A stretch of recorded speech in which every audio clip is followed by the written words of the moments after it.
Niet alleen overheden bewaren archieven. In Nederland en België zijn er heel wat privaatrechtelijke archiefinstellingen die collecties van particulieren, bedrijven en organisaties beheren en met het publiek delen.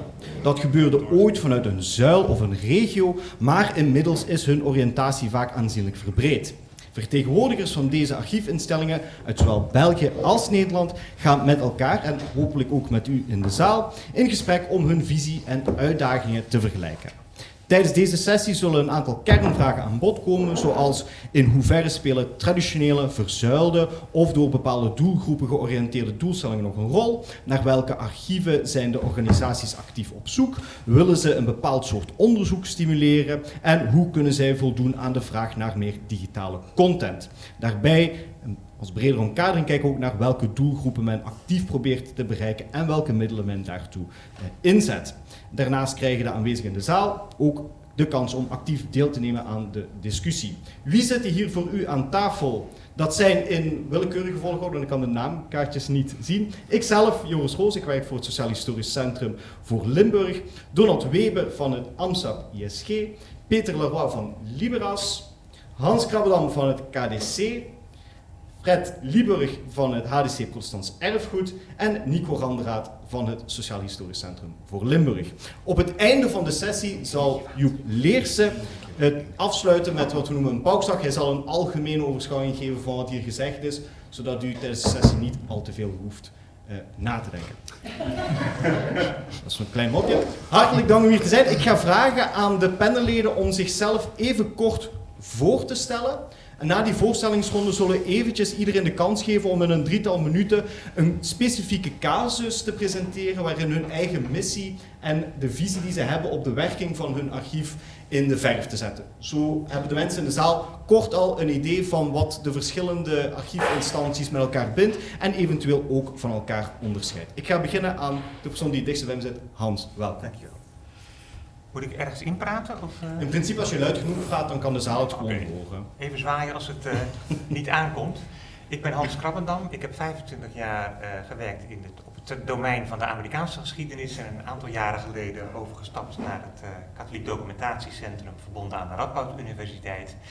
En deze instelling, die in 1969 is opgericht, iedereen die iets van de verzuiling weet, die begrijpt waarom het op dat moment als urgent werd beschouwd, is het materiaal gaan verzamelen van de katholieke maatschappelijke organisaties na 1800. In praktijk betekent dat tussen 1850 en 1980 ongeveer. Kort genoeg? Ja, hartelijk dank. Ja, ik ben Donald Weber. Ik moet mijn directeur verontschuldigen, Paul Verbruggen, die misschien nog in een oudere versie van het programma stond. Zij laat zich verontschuldigen. Ik zit hier namens AMSAP, het Instituut voor Sociale Geschiedenis in Gent in België.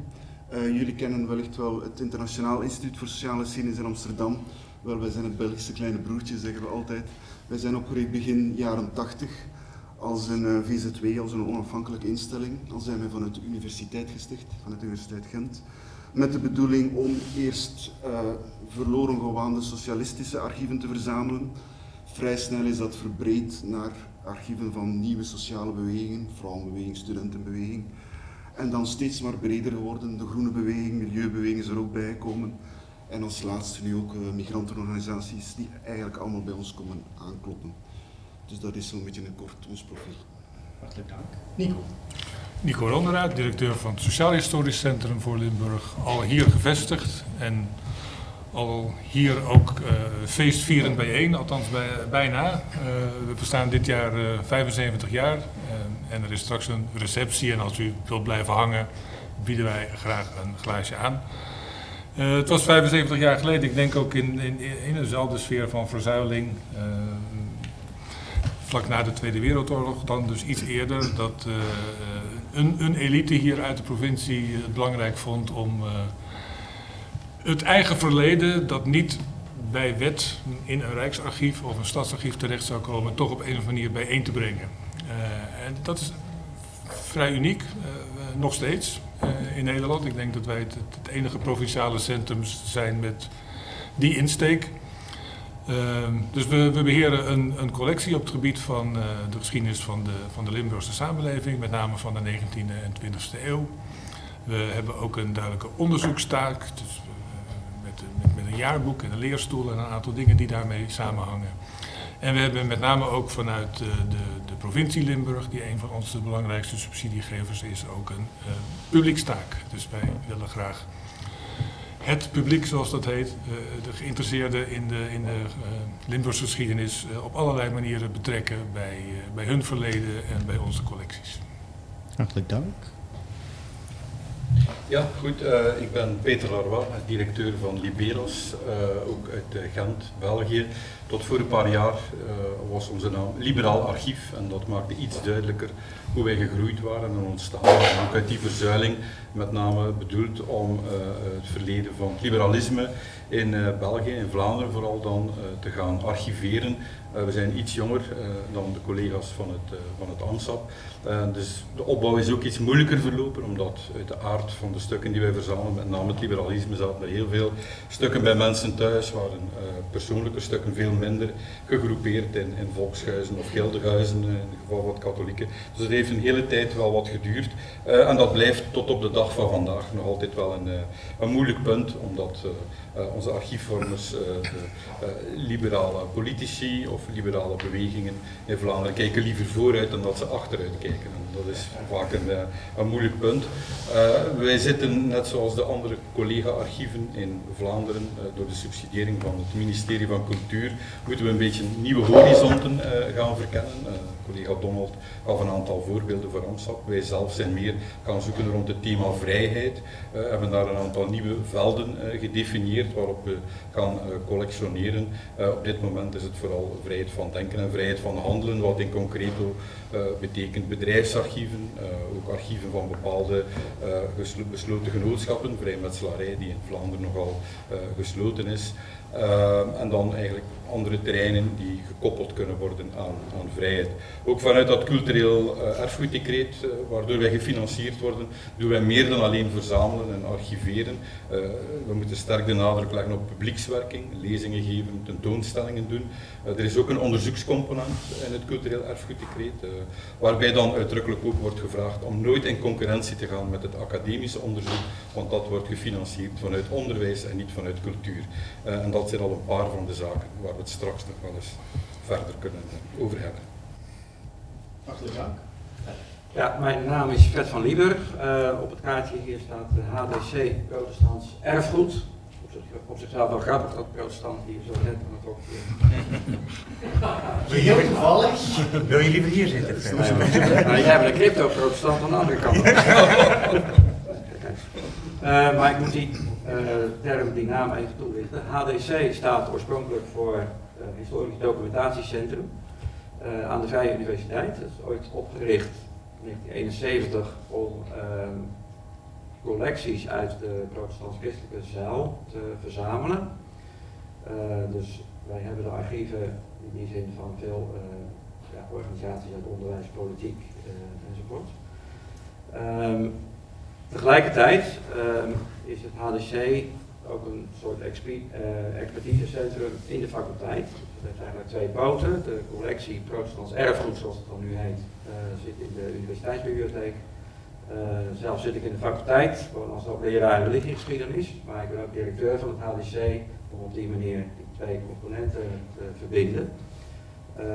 Maar goed, we hebben dus eigenlijk ook een conservator van de collectie Protestant Erfgoed, die kon vandaag hier niet zijn, dus ik neem de honneurs waar ook vanuit de onderzoekspoot. Hartelijk dank. Als voorbereiding op deze sessie hebben we gevraagd aan iedereen om eens even na te denken over een casus die indicatief is voor de missie die jullie jezelf stellen en ook de visie volgens welke jullie nu werken. Ik weet niet of er al vragen zijn vanuit het publiek, misschien kunnen die daarna wel gesteld worden. Maar ik wil jullie uitnodigen om even kort een actuele casus te belichten waaruit blijkt, wat doen jullie, wat is de missie en de visie van jullie archiefinstelling. Ik stel voor dat we dat doen nu van op de hoek, zodat Fred zich niet geheel uitgesloten voelt. Ja, nou dan ga ik gelijk verder. En de casus die ik dan nu bedenk is Abraham Kuyper, en dat kan u niet verbazen, als de stichter van de VU, maar vooral van de protestants-christelijke zuil. Ja, nog even over die missie. Kijk, HDC, ik heb dat net toegelicht, Historisch Documentatiecentrum, maar een paar jaar geleden toen ik aantrad, en ik toch ook weer een nieuwe smoel eraan moest geven. Toen heb ik een beetje ironisch, maar ook serieus, net het HDC gekozen als trefwoorden heritage, digitality en competence. Dat wil zeggen, we hebben een stuk erfgoed, dat zijn de papieren collecties. We hebben in deze tijd ook een digitale uitdaging om die collecties digitaal toegankelijk te maken. Dat wil zeggen, als bron scannen en beschikbaar stellen, maar ook via, en dan kom ik bij die derde poot, competence, via tools van digitale tekstmining en andere onderzoekstechnieken, met die bronnen inhoudelijk ook onderzoek, historisch onderzoek te verrichten. Dus in die zin proberen we dat te combineren. Het voorbeeld van Kuiper, dat is denk ik wel heel concreet. Wij hebben het archief van Abraham Kuyper, dat is een gigantisch archief. Dat is ooit een keer gescand. Op dit moment zijn we ook bezig om dat te benaderen met HTR-technieken, dus automatische handschriftlezing. Dat is een uitdaging omdat het pootje van Kuyper niet zo makkelijk leesbaar is, maar goed, wie weet hoe ver we komen. Dat betekent dat wij de inhoud van het archief, dus zeg maar de handschrifttranscripties, ook ter beschikking gaan stellen. We willen dat ook doen met het gedrukte oeuvre van Kuyper. Wat dus eigenlijk niet bij de collecties hoort, maar dat is dan gewoon weer de onderzoekskant van Kuyper als intellectueel, politicus, alles, duizendpoot. Ja, en daaromheen proberen we natuurlijk zoveel mogelijk reuring en aandacht te creëren bij onze eigen studenten in de eerste plaats, de geschiedenisstudenten, theologiestudenten. Maar ook natuurlijk een breder publiek. En in het algemeen weet het publiek ons wel te vinden als het gaat om protestantse collecties. Maar je wilt dat natuurlijk breder maken. Hè. Zeker de huidige studenten die hebben niet, ook zelfs niet aan de VU meteen iets met protestantisme of wat dan ook. Dus dan gaat het toch meer om religie, maar vooral ook politiek. Hè. Dus religie in de hele sociaal-culturele maatschappelijke breedte. Dat is eigenlijk ook wel een van de punten die denk ik ook voor de andere instellingen geldt. Van, hoe maken wij duidelijk dat wij niet alleen maar bezig zijn met religie als een vermeende provincie van het leven, maar als een factor wat de hele maatschappij doortrekt. En we hebben dus ook gewoon heel veel collecties en materiaal die gewoon over het algemene maatschappelijke leven gaan en niet alleen maar over vroomheid, om het even scherp te stellen. Ja, hartelijk dank. Misschien voordat we overgaan naar de volgende voorbeelden, als er vanuit het panel vragen zijn, voelen jullie vrij om die gewoon te stellen nadat iemand iets vanuit het publiek net hetzelfde, dat maakt het net iets dynamischer. Als er voor de rest nog geen vragen zijn, dan stel ik voor dat we naar het volgende voorbeeld gaan. Ja, het voorbeeld waar ik aan had gedacht vooraf was de transitie die wij voor een deel aan het maken zijn in het verzamelgebied. Ik had het daar net over. Het handelen waar we willen op inzetten, bedrijfserfgoed. En daar hebben we ons dan een jaar of 2, 3 geleden concreet opgestort, want zo gaat dat eerst, daar wordt heel veel over nagedacht. Hoe gaan we het doen? Er worden lijsten opgesteld van potentiële archiefvormers of gegadigden die hun archief kunnen geven. Maar dan moeten die contacten gelegd worden en daar gaat dan een aantal jaren overheen. En dan hebben wij het geluk gehad van iemand te vinden, een ondernemer die op zijn 50ste zijn zaak heeft verkocht. En dan kon gaan doen waar hij zin in had. En dat was geschiedenis gaan studeren aan de universiteit. Dan ging hij doctoreren, maar dan zag je plots bij onze vacature voor wat wij genoemd hebben een relatiebeheerder. Iemand die echt actief op zoek gaat naar archieven, echt gaan speuren naar archieven. Eigenlijk een soort vertegenwoordiger van onze organisatie die zich gaat uitleven in eerste instantie op allerlei recepties om het netwerk uit te bouwen, maar dan ook verder gaan prospecteren, rechtstreeks in bedrijven, de cold selling, eigenlijk gewoon gaan bellen, gaan luisteren, is daar potentieel. Dat is met vallen en opstaan gelukt de voorbije jaren. We hebben daar heel veel uit geleerd, zowel uit wat die man zijn taak is, als hoe onze organisatie, of hoe een archieforganisatie tout court wordt geprofileerd, en ook wat we dan effectief gaan binnenkrijgen. Dat heeft ons al heel veel geleerd over dat terrein. Terzijde, er is in Vlaanderen, want de materie waarop wij werken is gefederaliseerd. Dus het is een Vlaams veld dat wij bestrijken. Er zijn weinig andere organisaties bezig met het verzamelen van bedrijfserfgoed. Soms wel de grotere stadsarchieven en zo, of een regionaal centrum, maar er zit geen bewuste strategie achter. Wij proberen dat gat wat te gaan vullen. We hebben nu vooral in eerste instantie hebben we gezien dat er een lacune was voor belangenverenigingen. Iedere sector heeft zowel een belangenvereniging waar die dan gaat mee lobbyen bij de overheid, maar waar ook soms helpdesks zitten voor de sector. En daar hebben we bijvoorbeeld uit de bouwindustrie, die heeft een heel sterke beroepsvereniging, doorheen heel het land. Daar hebben we al een aantal heel mooie stukken, oude stukken kunnen verzamelen. En ook in de zin zoals wij ons archief gaan voorstellen, verslagboeken, vlaggen, documenten, foto's, kaders, allerlei toestanden. Dat is eigenlijk het louter archief, maar bij veel andere beroepsverenigingen die hebben een heel andere perceptie van wat archief is. Archief zijn voor hun oude stukken die ergens in een kast zitten. En dat hoeven niet noodzakelijk verslagboeken en dergelijke te zijn. Soms zijn dat in veel gevallen eigenlijk alleen de tijdschriften, de periodieken die die beroepsvereniging uitgaf. En dan denken wij soms van, we krijgen het archief van de textielfederatie, of van de beroepsfederatie van de textielvereniging. En dat blijkt dat eigenlijk alleen het tijdschrift, het verbondstijdschrift te zijn. Wat op zich ook wel interessant is, en het is ook de enige plaats waar het nu bewaard wordt, maar die mensen denken dat ze een kist met goud geven, terwijl dat voor ons misschien toch wel iets minder is. En dat is ook de perceptie die je dan begint te krijgen. Men verwacht soms ook heel veel, dat we dan onmiddellijk gaan inventariseren. Daar moet je de capaciteit voor hebben. Soms is het ook een hele vrachtwagen, daar moet je ook de capaciteit voor hebben. We hebben nu wel wat depotruimte, maar dat is met bedrijfsarchieven wel een hele moeilijke. Dus zo zijn we daar aan het inrollen en leren we bijna iedere dag bij, terwijl dat we dachten, we zijn ruim 35 jaar bezig. We kennen het nu toch wel allemaal, zeker vanuit die politieke context. Maar dit is een heel andere wereld die voor ons is opengegaan. We hebben ook gezien, de tegenslagen, de grootste tegenslagen zijn eigenlijk 2-3 keer dat de CIO heeft toegezegd om het archief over te geven, maar dat na overleg met de CFO toch is gebleken dat die financiële stukken beter niet in een archief terechtkomen, omdat eigenlijk de hele zaak wordt afgeblazen. En anderzijds hebben wij ook al voor een bedrijf een historiek geschreven, waar 2 historici van ons toch 6 maanden mee aan de slag zijn geweest. De betaling is ook gekomen, het was werk in opdracht, maar het boek is niet gepubliceerd. Wat dan toch wel ergens... en het mag ook niet meer verder worden verspreid en er mogen ook geen stukken meer worden uitgehaald. Soms is het confronterend, blijkbaar, om die dingen te gaan zien. Dus zoals ik zei, ik dacht dat we met het politieke al veel hadden gezien, maar dit is nu in dit veld toch ook wel een aantal nieuwe uitdagingen die op ons zijn afgekomen. Voilà. Wat heel interessant is in dit voorbeeld is natuurlijk dat spanningsveld dat er is tussen laten we het dan particuliere archieven noemen en de overheidsarchieven.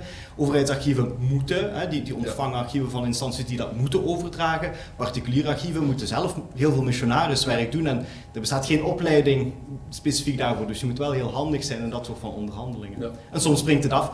Helemaal in de laatste fase zelfs. Ja, dat is helemaal dat wordt er wel met contracten en dergelijke. Op het einde van de rit is een contract ook maar een papier dat je gemakkelijk kunt verscheuren. Dus het gaat voor een stuk om vertrouwen en dat vertrouwen moet echt opgebouwd worden.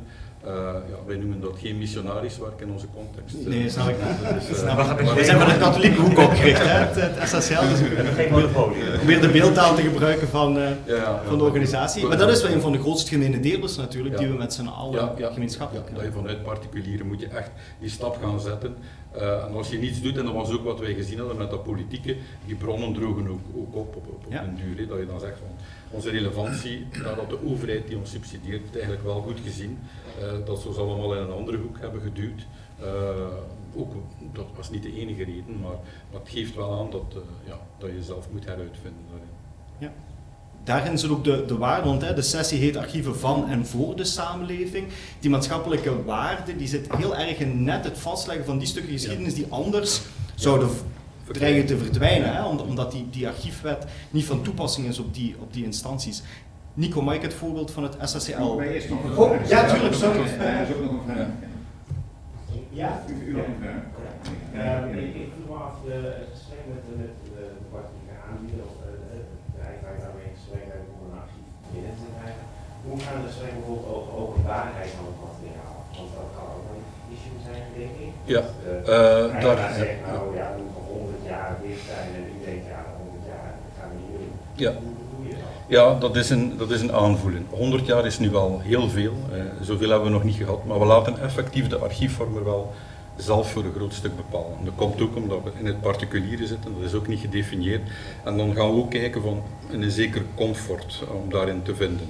Het is een soort aftoetsen. Meestal zien we zelf ook wel het potentieel van bepaalde archieven. Als daar, denken we, vlugger onderzoek kan op gebeuren, geven we het advies van met een onderzoekscontract voor een historicus dat die dan toegang kan krijgen uitdrukkelijk. Dat hebben we bijvoorbeeld wel met archieven van vrijmetselarij die in principe gesloten zijn, maar als er een onderzoeker op komt en die gaat dan, het gaat niet op 1, 2, 3 in dat geval, maar het lukt dan wel. En zo proberen we een beetje het advies te geven, dus er is ook geen enkel contract die op dezelfde manier is. En dan kan je inderdaad vragen bij stellen van, ja, moeten wij dit nu gaan bewaren voor de toekomst? Het is ook die afweging van, ja, als je daar 1 kilometer archief moet gaan bewaren voor 100 jaar, dan kan je afvragen, is dat onze taak? Nee dus. Maar vooralsnog zitten we nog niet met die grote zaken geconfronteerd, maar het is inderdaad, het is een van de zaken waar je dus maar tegenaan loopt als je er echt mee bezig bent, ook het gevoel van ja, archiefvormers, soms denken ze dat het echt gevaarlijke stukken zijn die erin zitten, terwijl dat helemaal niet zo is. En omgekeerd zijn er dan dingen die zij zomaar zouden open en bloot leggen. Ja, en dat wij zeggen, doe dat niet, hou dat. Daar zetten wij zelf de rem op. Dus, ja. Ik zie de panelleden ook glimlachen en knikken. Het zijn dingen die we echt herhaald tegenkomen. Hè? Dat is wel interessant.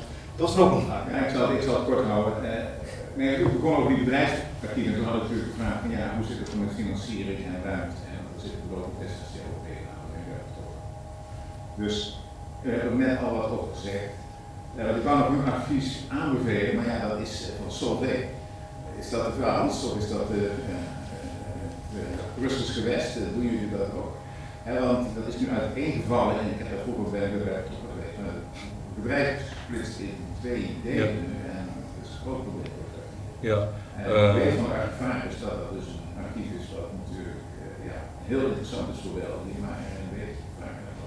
Ja, nu, Solvay is een specifieke case, die is ook, ik weet niet of dat Donald weet, dat is erfgoed, UNESCO erfgoed geworden. Dat heeft een bijzondere status. Ja, maar dat is voor dat is hun instituten. Dat heeft een bijzondere bedrijf. Nee, voor die bedrijven moet je ook inderdaad zien, je moet de capaciteit van je eigen organisatie zien. Bijvoorbeeld ook het Sabena-archief, de Nationale Luchtvaartmaatschappij.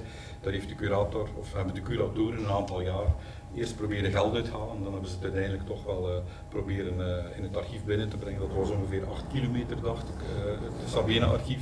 Onze collectie in totaal is 10 kilometer, dus dan ga je dat inderdaad. Dus je kan niet alles gaan binnenhalen. Dus we moeten een beetje mensen en middelen afwegen van, ja, waar u heeft het punt. Goed, ik ga de rol van de voorzitter heel even kort overnemen, want die sluit de deur om geluiden. Het is misschien wel aardig als u uit de zaal een vraag stelt, wat ik hoop dat u veelvuldig gaat doen, maar even te zeggen wie u bent. Dat is soms, ja, ik wist het in dit geval, maar niet iedereen weet wie iedereen is.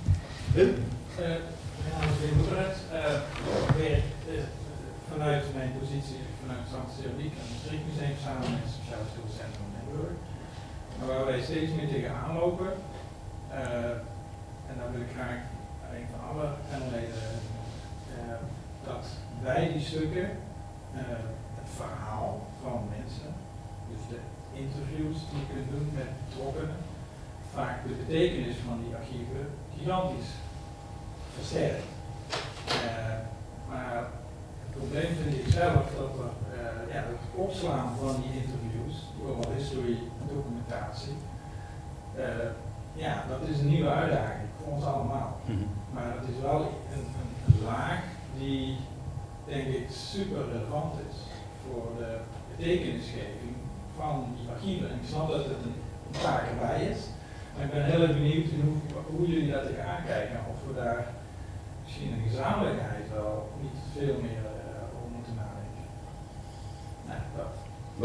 In Vlaanderen is er je hebt een steunpunt, FARO, Ja. die de hele culturele erfgoedsector ondersteunt. Die hebben een lerend netwerk Oral History uitgewerkt, of opgestart, een jaar of 2 geleden, samen met de mensen die hier in Nederland, mondelinge geschiedenis, Ja.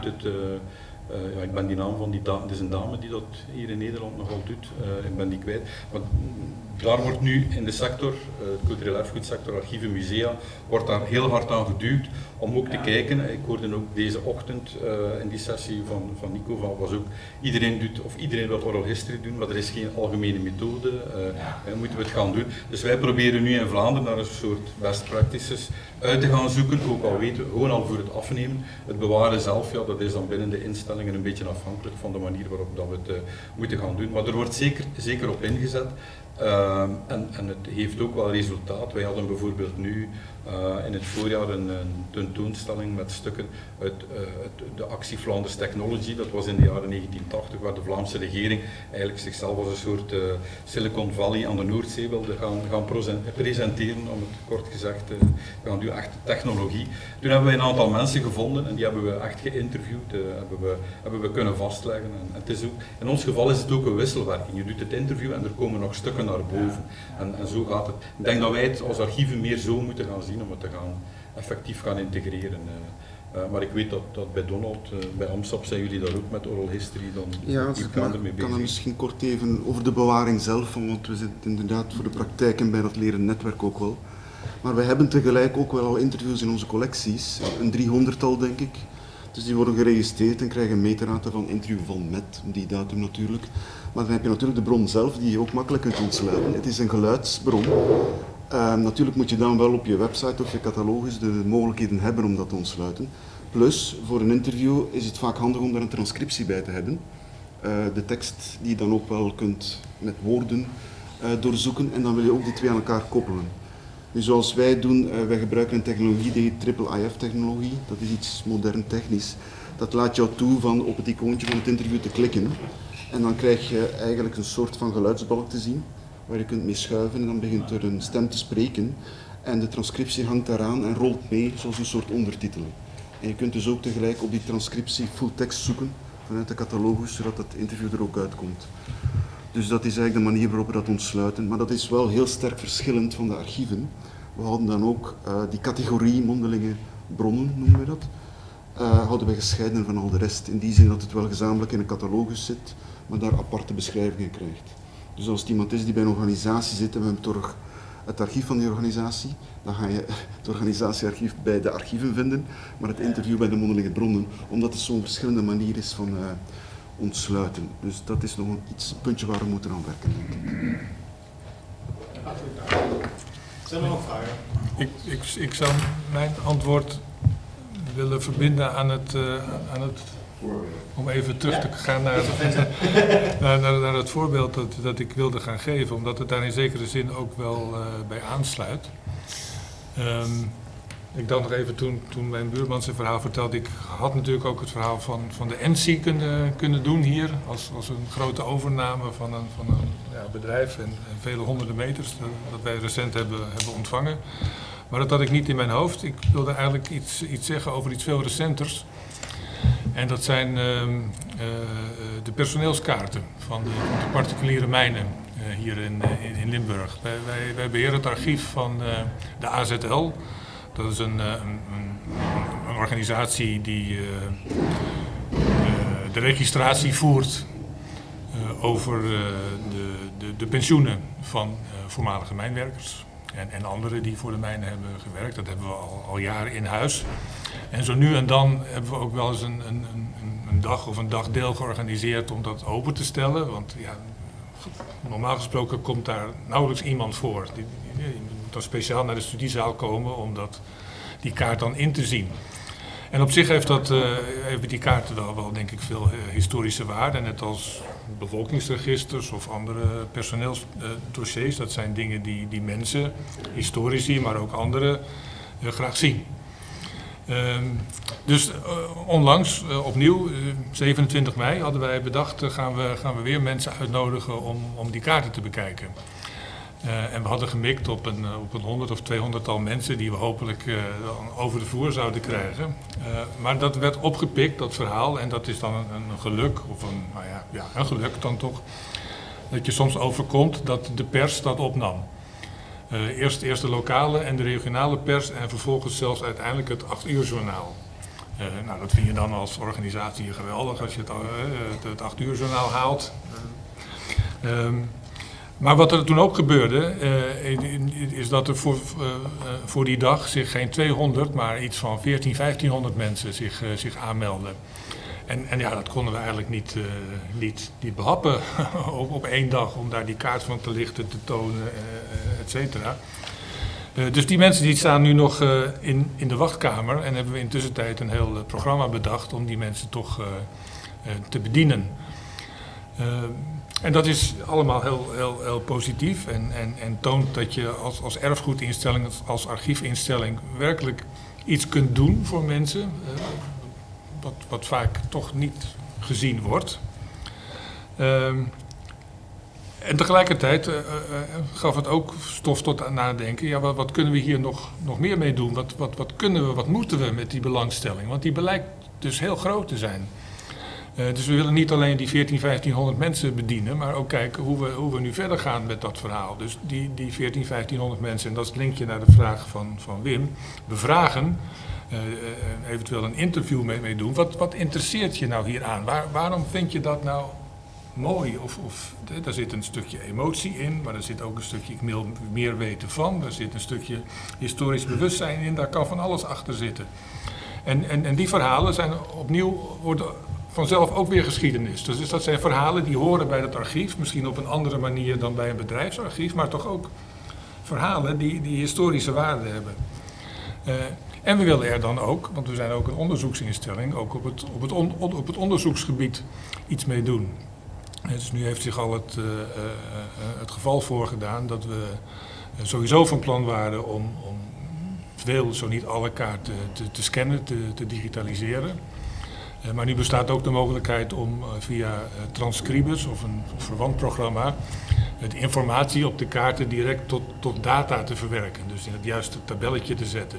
Nou, op het moment dat je dat dus hebt voor zo'n enorme verzameling, het gaat over duizenden en duizenden mijnwerkers, kun je daar enorm veel onderzoeksvragen op loslaten. Over de carrières van die mensen, maar ook over migratie, over huwelijken, over kinderen, over woonplaatsen. Dus ja, wat we proberen, en daarom heb ik uiteindelijk voor dit onderwerp gekozen, is soms ook heel snel te schakelen als we zien dat er iets gebeurt waarvoor interesse is en waar wij een relatie mee hebben of een archief, om dan te kijken, ja, wat kunnen we er allemaal uit ontwikkelen. Ja, het waren dan toch 10.000 dossiers van personeelsleden door voormalige staatsgemenen die aan recent vernietigd zijn. Dat is vreselijk wel waar. Hoewel we het niet helemaal zeker weten. De kaarten die wij beheren is het personeel van de particuliere mijnen. Die van de staatsmijnen. Er is geen enkele reactie uit dit soort instellingen gekomen is om dat te voorkomen of dat zijn ook voormalige mijnbouwers. Nou, de hoofdcollecties heeft er een mening. Ja. We hebben inderdaad verklaring uitgegaan op basis.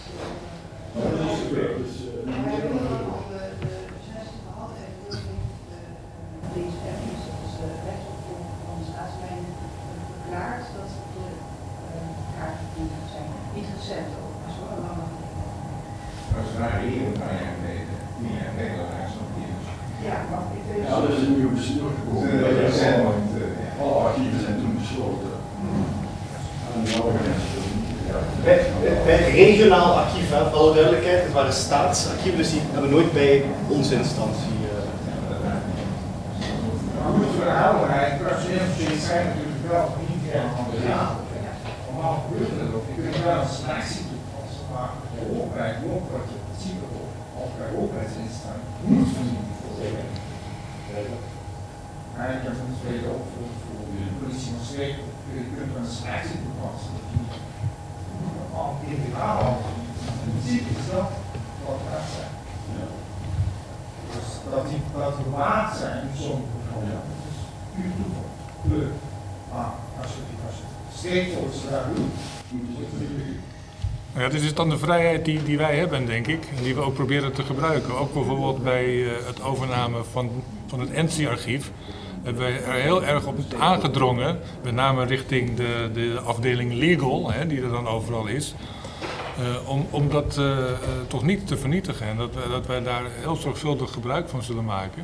Want we weten gewoon dat ja, nu al, maar zeker over 100 jaar, is de belangstelling enorm gegroeid. Juist voor dat soort archieven. Want dat is waar veel historici toch naar op zoek zijn. Naar de geschiedenis van mensen.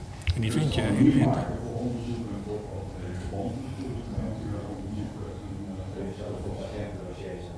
Ja, nou, daar hebben we ook. Ja, goed, dat is weer een ander verhaal. Ik wil de discussie niet meteen domineren. We zijn nog eigenlijk aan de voorstelronde bezig. Maar voor de NC hebben jullie dus personeel. Ja, toch hè?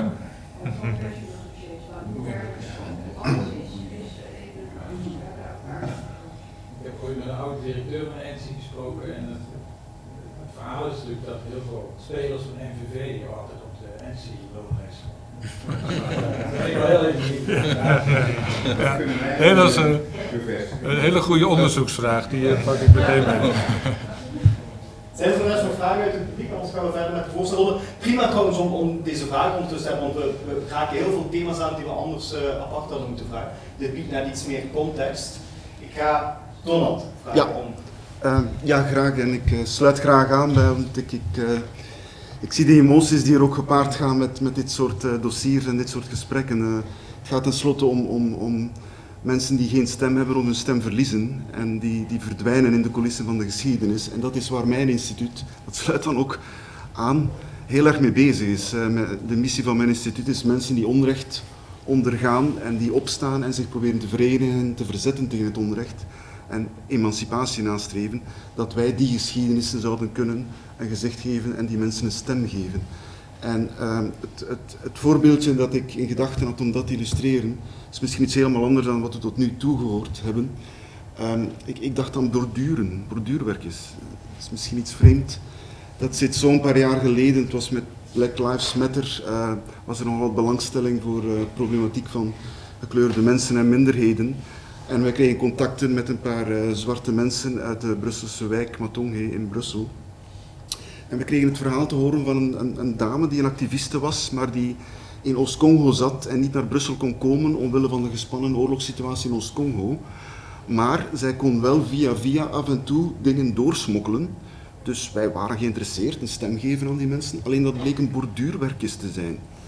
Dus moet je dat voorstellen, doeken van 1,5 meter op 1 meter, met daar dingetjes op afgebeeld, tafereeltjes. En wat blijkt, die dame had daar samen met een paar andere dames uit het dorp borduurklasjes, waarin die vrouwen eigenlijk scènes uit hun leven uitbeelden.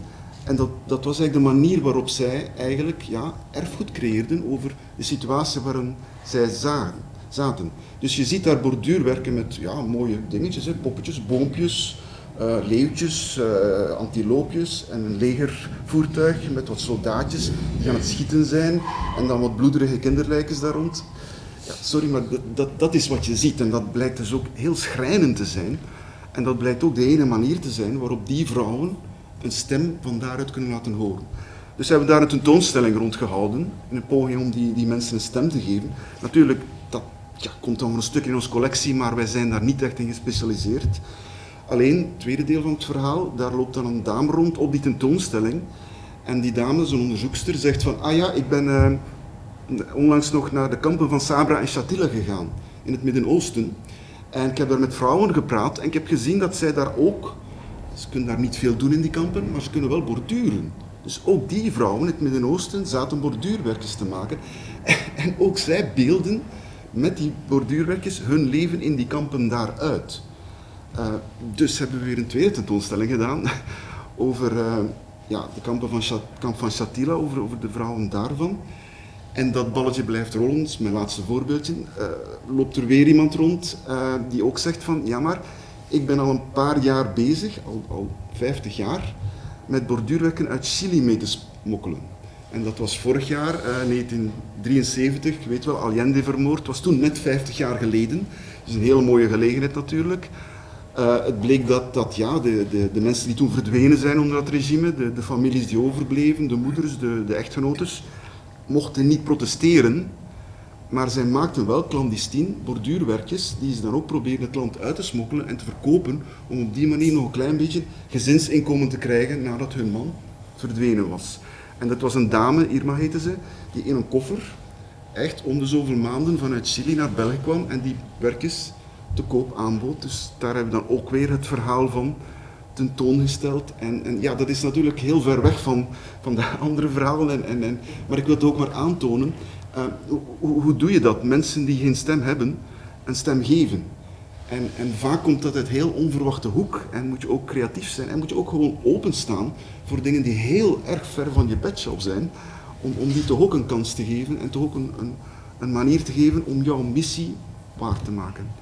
Oké, sorry voor het wat langere verhaal. Nee, ik denk dat een heel treffend voorbeeld is en het toont ook aan dat archieven niet alleen papieren bronnen zijn. Vaak als buitenstaander denk je dat wel. Het gaat ook een beetje verder in het verhaal van oral history natuurlijk, waarmee dat je eigen bronnen gaat aanreiken, verrijken. En ook verhalen opdiept die anders niet in de archieven bewaard zouden zijn gebleven. En natuurlijk, borduurwerk is heel niche, iets heel specifiek. Maar het is wel heel interessant om te zien dat het ook een archiefbron kan worden. Ja, absoluut. Geen vragen? Ja, een kleintje dicht. Werken jullie samen, dat het voor liever was, werken jullie samen met Edwy ook? Ik denk aan Edwy omdat die hebben een boekje uitgegeven over de asbestkanker in Sint-Niklaas. En dat doet me zo'n ding. Dat is een andere groep gedepriveerden, maar daar kwam het ook heel, daar gaven ze ook echt een stem aan die slachtoffers van de asbestfabriek in Sint-Niklaas. Ja, Edwy bij huis dan het Congo bedoel ik is ook Edwy is verbonden aan het Industriemuseum van Gent. En het Industriemuseum van Gent is nu een stadsmuseum, maar is ooit ontstaan uit de universiteit. En zij hadden toen een kast, ze heet een werkgroep industriële archeologie. En de kast ernaast stond werkgroep socialistische archieven. Dus dat zijn zo'n beetje verwante zielen. Enfin, ze werken ook met Libero samen. Het heeft gewoon te maken met de subsidiëring. Wij zitten in de categorie archieven, je hebt dan de categorie musea. En dan heb je de overleg of de adviesorganen, de expertisecentra, dat is het woord. En dan heb je voor een aantal terreinen expertisecentra. En die geven dan advies, bijvoorbeeld als Edwy op iets interessant botst, dan kunnen zij bijvoorbeeld aan ons een signaal geven van, en dat doen ze. Maar zij gaan nooit zelf dingen binnenhalen, zij gaan dan doorverwijzen. Dus dat is zo'n beetje kunstmatig geregeld allemaal, zodat iedereen aan zijn centen komt. Maar we werken wel goed samen. Ja. Ja, ik heb een specifiek vraagje aan u, want ik ben erg getroffen door die borduurwerk. Een collega van mij werkt over het culturele geheugen van activisme. En je ziet dat veel recente activistische groepen al tijdens hun activiteiten erg bezorgd zijn over hoe zullen wij in de toekomst herinnerd worden. En onderdeel van hun activisme is het verduurzamen van hun archivalische nalatenschap. Veel van hen nemen contact op met ISG in Amsterdam, maar ook met Paris Nanterre. En in Portugal met de 15M-beweging, dat soort dingen. Wie is hier de vragende en de aanbiedende partij? U bent eigenlijk toevallig gasten op tentoonstellingen tegengekomen. Doet u een acquisitie, wordt u zelf aangezocht en u kunt ons erfgoed onderbrengen. Hoe is die wisselwerking met acquisities? Ja. Heel goede vraag en bij elk nieuw geval stelt die vraag zich opnieuw. Het kan een beetje van alle kanten uitkomen. Ik ga een kort voorbeeld geven met de Gaza-problematiek van tegenwoordig. Zijn er in België een aantal bezettingen geweest van universiteiten door de studenten. Dat heeft een paar weken, een paar maanden geduurd en dan zijn die weer weggetrokken. En dan? Dus zijn bij ons ook de alarmbellen afgaan van hola, dit is eigenlijk zo'n beetje onze sector. Wij moeten contact opnemen met die studenten. Ook al omdat, het waren vaak studenten van migranten origine ook. Dus daar hebben we wel goede contacten mee. Voor een stuk zijn wij aangesproken door mensen uit de sector zelf, die de spullen in een garage gedumpt hadden en niet meer wisten waar ze naartoe moesten, vlaggen en spandoeken en zo. En die dus naar ons kwamen. Maar toen zijn we zelf ook op zoek gegaan naar andere universiteiten en gevraagd van hoe zit het bij jullie? Hebben jullie spullen? Zijn jullie geïnteresseerd om die aan ons te geven? Dus in die zin komt het van de twee kanten. En de ene zeggen dan oké, goed, wij komen bij jullie, wij kennen jullie. De andere zeggen vlak af van wij vertrouwen jullie niet en geven het liever aan een stadsmuseum. Dus dat hangt er heel sterk vanaf, zoals Peter ook al terecht opmerkte. Je moet een vertrouwensband hebben. Niet in de zin van corrupt zijn of bribes of zo, maar in de zin van dat zij voldoende jou moeten kennen om te beseffen van, zoals je zegt, van onze herinnering zal integraal bewaard blijven. Daar moet een zekere vertrouwensband zijn. Dat hangt ervan af. Maar ja, we letten daar wel op, wij proberen dat toch ook wel proactief op te volgen. Ja, ik wil daar even op aansluiten tegen dat vertrouwen. Ik heb nu een wisselaarspositie gemaakt op Sinti, de Zigeuners. Dat heeft 25 jaar gekost. Dat is een zeer gesloten groep en er is ook heel weinig archiefmateriaal natuurlijk van te vinden. Maar goed, als je daar eigenlijk je best voor doet, en je gaat alle andere bronnen naar, dat kunnen de familie zelf zijn, maar met name ook kranten, tijdschriften, fotoshoots van Sparenstad die ooit gemaakt zijn in de Limburgse, dan kun je toch nog zo'n expositie maken. En je moet dan wel proberen om dat samen met hun te doen. En dat is een heel lastig proces, maar ja, soms loont zich dat om dat vertrouwen, om daarin te investeren. Ja. Ja, dankjewel. Ja. Zo gaan het volgende voor. Bedankt voor het bruggetje, want ik had een plaatje meegenomen van de Galdeelse kerk in beeld. Ik krijg nog wel eens de vraag, die katholieke zuil, dat is toch allemaal voorbij? Je kan de deuren wel sluiten, dat hebben we toch allemaal, dat weten we toch ook allemaal wel, hoe dat een beetje gelopen is. En daar zit dan vaak een heel monolithisch beeld achter. Daar verzet ik mij natuurlijk wel een beetje tegen. Maar het geeft wel aan dat de geschiedenis van je eigen instituut een hele interessante vraag op tafel legt: wanneer ontstaat erfgoed? Vanuit de katholieke emancipatiebeweging kan je ook wel zeggen dat toen die emancipatie een beetje voltooid was voor hun ogen, toen werd het erfgoed wat ze allemaal hadden gedaan. En waar ze ook misten, eerst werd het rotzooi natuurlijk wat ze weg wilden gooien, omdat ze dachten het ligt in de weg voor de fusie van de vakbonden. En toen zag men in dat het natuurlijk waarde had. En het aardige is dat ook wij in Nijmegen nadenken over hoe gaat men over 20 jaar of 30 jaar terugkijken naar de maatschappelijk katholieke invloed in Nederland. Die zou zeggen dat is dan een verhaal dat als een nachtkaars uitdooft, omdat er bijna geen katholieken meer bijvoorbeeld in het Nederlandse parlement zitten. Die zijn er overigens wel, maar niet bij een katholieke partij. En allerlei partijen zijn natuurlijk actief. En toen hebben we gedacht, ja, dat is de toekomst van het katholieke geluid. Het ligt in de migrantengemeenschappen en ik weet dat Fred daar ook mee bezig is. En die zijn op de grens van de realisering van wat wij hebben is erfgoed. Maar dat is een totaal ander soort. Het sluit ook aan bij jouw borduurwerken. Daar heb ik het plaatje ook meegenomen. Dat zijn natuurlijk hele mobiele bewegingen en groepen met soms duidelijke en soms minder duidelijke lijnen. En dat zet ons eigenlijk onze acquisitieprofiel op zijn kop, want wij proberen geen lokale en al te veel individuele cases te verzamelen, maar iets wat regionaal en overkoepelend en netwerkorganisaties zijn. Want er zijn regionale en plaatselijke archieven en de kerkelijke archieven die dat hebben. Maar in dit geval moeten we dat juist wel doen, want er is wel een overlegorgaan, maar het erfgoed zit daar niet. En 25 jaar, dat klinkt mij als een hele, aan de ene kant schrikbarende lange periode, maar ook als een realistische periode. Wij zijn al 6 jaar bezig en we hebben de eerste collectie van een Byzantijns katholiek koor binnen. Dat is natuurlijk prachtig, want dat is echt erfgoed. Dat koor wordt opgeheven en die wil de muziek overdragen. En van representatieve groepen uit de katholieke migrantengemeenschap. Het is meer de diversiteit is veel internationaler en niet alleen door migratie of door arbeidsmigratie, maar ook door allerlei andere groepen natuurlijk gevuld.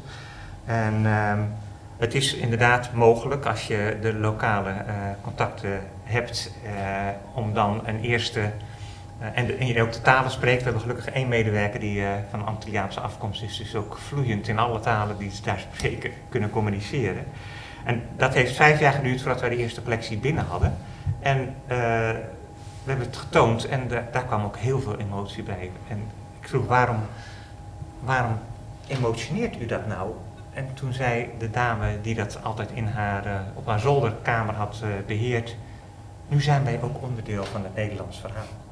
En dat emotioneerde haar enorm. En dat illustreert ook weer iets wat ik ook al vaker hier aan tafel heb gehoord, die emancipatierol, die best ingewikkeld is, omdat die op een gegeven moment nog volop in ontwikkeling is. En je daar, kijk, die activisten, dat was interessant, die bieden het soms aan. Hè. Dat is ook, daar zit ook een soort, ja, die zijn zo goed georganiseerd, die hebben al nagedacht, vaak aan universiteiten natuurlijk, van wij moeten voor ons erfgoed zorg dragen. Die komen soms het erfgoed aanbieden zonder, tenminste ik hoorde je zeggen, zonder dat het voorbij is. Dat is in Nijmegen ook zo, de hele schoenencollectie werd al aangeboden. Er zijn ook heel veel groepen, en dat hoorde ik jou ook zeggen, die geen stem hebben en eigenlijk ook niet van plan zijn om een stem te verheffen, die je moet eigenlijk aanmoedigen, ik zou niet zeggen verleiden, aanmoedigen om dat te doen, omdat dat het verhaal is van de toekomst. Zeker als je ook naar de kleur van de katholieke kerk en de katholieke gemeenschap in Nederland gaat kijken. Dus dat zijn twee zaken, afscheid nemen, of tenminste creatief omgaan met het idee dat de katholieke maatschappelijke zaal voltooid is en dus afgesloten kan worden. Want dat heeft ook, gek genoeg is er betrekkelijk weinig literatuur geschreven over hoe dat in de laatste 30 jaar is doorgewerkt. En daar men denkt van als het hoogtepunt voorbij is, dan is de beweging houdt op. En aan de tweede kant, de aanvullende stroom, wat hele maatschappelijke organisaties zijn. Dat zijn wel parochies, maar die zorgen voor huisvesting, voor werkgelegenheid. Precies hoe migrantengemeenschappen het elders doen, die ontzettend levendig zijn. Maar vaak in termen van voorwerpen denken. Want ze houden geen notulen bij en hebben weinig schriftelijk materiaal. Dan komt ook weer oral history. Dus we hebben een serie interviews met stichters van deze gemeenschap die nu nog leven. Het is een geschiedenis die ongeveer 50 jaar geleden begonnen is, die je nog kan achterhalen. Zodat je in ieder geval zeg maar, de objectiviteit, of in ieder geval iets van de wordingsgeschiedenis van die gemeenschap in huis hebt, voordat je de mensen ertoe kan bewegen om iets van hun materiaal af te staan. Wij zijn geen onderzoekscentrum, we zijn ook geen museum, dus het zet ons wel voor uitdagingen, maar dat is dan het erfgoed wat later ingezet kan worden om te laten zien wat voor een enorme transitie er ook in de katholieke kring plaatsvindt. Niet uniek, want ik weet dat Fred dat ook doet en de KADOK zijn ze ook bezig met jullie migratiegemeenschap, maar het is voor ons wel een hele belangrijke aanvulling, ook om te laten zien dat als je die tijdspannen lang genoeg neerzet, dat je veel meer op het spoor van de dynamiek komt. In de plaats van een groei en een neergang, want het een beetje het verzuilingsverhaal is, dus veel meer aan de hand. En dat helpt ons, door die nieuwe aanwinsten, helpt dat eigenlijk ook weer de oude collectie op een andere manier te bekijken. Punt. Hartelijk dank. Zijn daar vragen op? Ja, van Ovens, medewerker van de SSCL. We hebben het de hele tijd over archieven en impliciet hebben we het over papieren archieven. Maar er is ook aandacht voor digitale archieven. Ik denk bijvoorbeeld aan het voorbeeld van het protest van studenten in de kwestie Gaza. Ik denk dat heel veel archief gevormd is in de vorm van e-mails en sms'jes en e-mails. Van hoe wij de staat enzovoort. En hoe dat vasthouden. Ja. Fred, jij stak je hand op. Ja, nou, die vraag die sluit aan bij wat ik ook al als compliment op het verhaal van Hans kan vertellen. Wij zijn inderdaad ook bezig met migrantengemeenschappen in Nederland. En dan vooral de protestantse, hoewel daar die grenzen helemaal niet zo scherp zijn. Dat is meer ons Nederlandse beeld van zo'n heel veelkleurig christendom.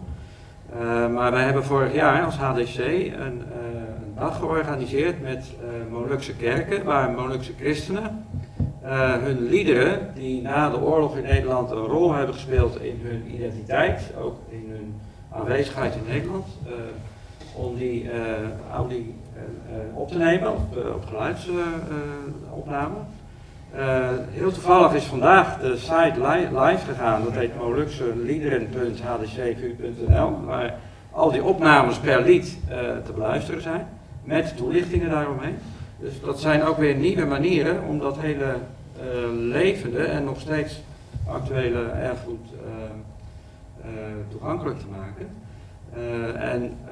Mede in aansluiting op die hele aandacht voor de migrantenkerken hebben we nu ook het archief van de koepel die jij al even aanduidde. Dat heet Samen Kerken in Nederland. Het is een soort platform waar alle migrantengemeenschappen in Nederland zich bij kunnen aansluiten. Daarvan hebben wij het archief gekregen, maar dat is 25 jaar oud en dat is grotendeels digitaal. En dan zit je toch ook weer met de vraag van hoe gaan we dat doen. Dat zijn ook technische vragen bij de UB, van hebben we al een repository en hoe kan het allemaal. Dus dat is nog niet zo makkelijk, maar we merken nu wel dat er ook in immigrantengemeenschappen, ook door dit soort projecten, aandacht komt voor hun eigen erfgoed. En ja, die mensen hadden andere dingen aan hun hoofd dan om een archief op te bouwen, dan toen ze in Nederland kwamen. Maar die begrijpen nu, 2-3 generaties verder, vaak van ja, dat moeten wij ook lokaal bewaren. Hè? Dus mededelingenbladen en andere eenvoudige archieven eigenlijk. Dus dat is eigenlijk een ontdekkingstocht die je als instelling aldoende maakt van hé, daar ligt voor ons ook een taak. En ja, dan moet je dat ook kunnen organiseren. Ja. Moet er ook iemand op? Ja, dit is nog vrij gematigd positief, denk ik, want wat wij ervaren is bij die overdracht van het digitaal, we moeten daar niet flauw over doen, dat gaat heel moeilijk. Wij zeggen het altijd vrij eenvoudig, als je een doos hebt met papier en je wil die overdragen, en wij komen langs, dan gaat die vlug nog eens kijken, zit daar toch niet iets in wat ik beter niet meegeef, en je doet zo. Maar als je die schijf moet gaan kopiëren en je moet door alles gaan lopen, dan begin je er niet aan. De meesten zeggen, we doen het gewoon niet. En dat is een hele moeilijke, dus overdracht van, ik spreek dan nog maar van de werkdata, dan spreken we nog niet van de sociale media, de websites. Wij hebben samen met de collega's van Amstap een paar jaar geleden in Vlaanderen daar een project rond gewerkt. We hebben daar heel veel ervaring mee opgedaan. Een aantal aanbevelingen dan gemaakt voor de collega-organisaties.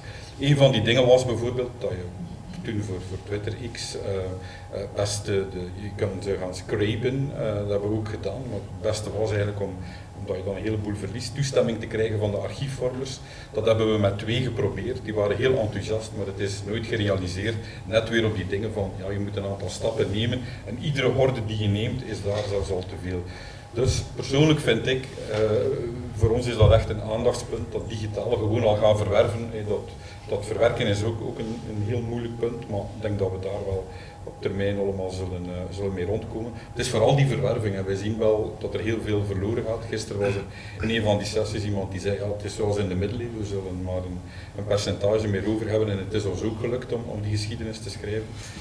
Dat klopt misschien ook wel, maar als je het louter vanuit de archieven bekijkt, missen we daar toch wel heel veel, ook dragers. Soms doen wij dozen open die er al 20 of 30 jaar staan, daar zitten dan CD-ROM's in. Ja, die kunnen wij nog wel allemaal gaan lezen. We hebben in al onze instellingen wel 1 iemand, de zoeksector breed wel, maar soms zijn ze al corrupt geworden. In dat geval ook, CD-ROM's is onze ervaring, het zijn allemaal simpele vuistregels. Een CD-ROM die van het kruidvat kwam, dat is niet zo goed als de CD-ROM die van Maxtor kwam. Die kosten ook veel meer, maar nu zie je wel waarom dat die meer kosten. Dus daar botsen wij op dat soort dingen. Dus ja, ergens zitten we daar denk ik nog wel met de problemen in die sector, maar vooral bij die overdrachten van dat. En ja goed, ik spreek er niet over de publieke toestanden, overheden en zo, dat is onze winkel ook niet, maar gewoon ook in een privaat archief wat overgedragen wordt, zit je al met problemen. Of je krijgt dan 100.000 digitale foto's plots erbij. Dat hebben we ook al meegemaakt, wat moet je daarmee doen dan? Dus ja, het is een probleem.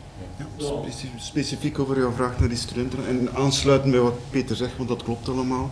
Dus inderdaad, we maken dan ook een onderscheid voor de sociale media, omdat die studentenacties spelen zich helemaal af op sociale media natuurlijk. Dus zowel op de gebruikelijke zaak, Facebook is eigenlijk al verouderd, Twitter X nog een klein beetje, maar vooral Instagram en TikTok en consorten. Hoe ga je daarmee om? Dat is dan nog specifiek heel moeilijk, want een website kun je inderdaad laten harvesten van buitenuit, maar aan die sociale media kan je niet aan, zoals Peter ook expliciet zei, tenzij je het wachtwoord krijgt van de account van de persoon zelf. En er is geen enkele andere manier. Dus je moet dan ook nog eens per account gaan kijken, want de Instagram-exportfuncties zijn anders dan die van Facebook enzovoort enzovoort. Maar als je die vertrouwensrelatie hebt en die personen zijn bereid om jou even het wachtwoord te geven, dan kunnen wij onze experten daarop specifieke modules en apps laten draaien waarmee we een snapshot nemen van wat er zich op dat moment in de account bevindt. En dat kunnen we dan naar buiten trekken, maar dan zit je weer met het probleem van in welk formaat is dat? Je hebt daar wel files, maar wie kan die files openen? Dus moet je dat dan ook wel een beetje gaan bekijken en proberen te converteren naar standaardformaten. Die bestaan ook wel ondertussen, maar zijn nog niet zeer verspreid. En dan het derde probleem is van hoe creëer je voor de snapshots die je wel mag openbaar maken, want dat geldt niet altijd. Hoe creëer je dan een instrument waarmee je bijvoorbeeld op jouw online catalogus een soort app zet waarmee je die sociale media kan doorzoeken? Want dat is dan ook nog een probleem. Je kan dat niet zomaar als een Word-document of als een PDF, of dat zit helemaal anders in elkaar. Die laatste zaken zijn we nog op aan het zoeken. We zijn op dit moment nog geen sociale media aan het ontsluiten op onze eigen online media.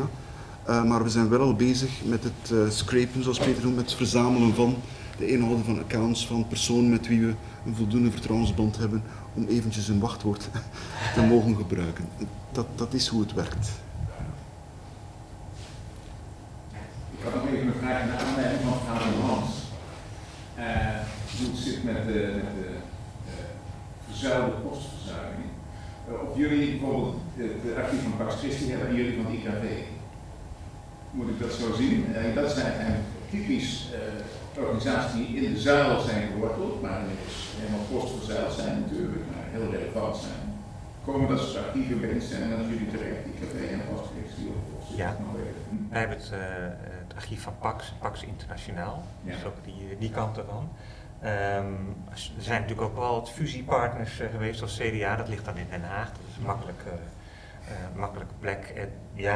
Ja, ik weet niet of wij het IKV-archief hebben, maar wel kleinere organisaties in dezelfde branche, zo gezegd.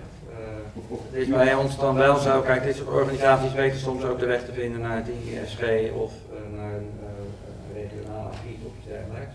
Nou, het maakt niet uit waar het uiteindelijk terecht komt. Het is voor ons ook best wel lastig om daar actief op te gaan acquireren. Hè? Dus dat je gaat kijken van welke organisaties zouden wij het archief willen hebben. Ja, Miet-Jan Vader is een echte VU-alumnus natuurlijk. Ja, dus dan denk ik, dan heeft hij misschien een persoonlijk archief. Ja. Zo werkt het aan de VU. We hebben ook wel heel veel persoonlijke archieven. Die zijn dan eigenlijk indirect, geven ze ook een kijkje op een organisatie of een beweging.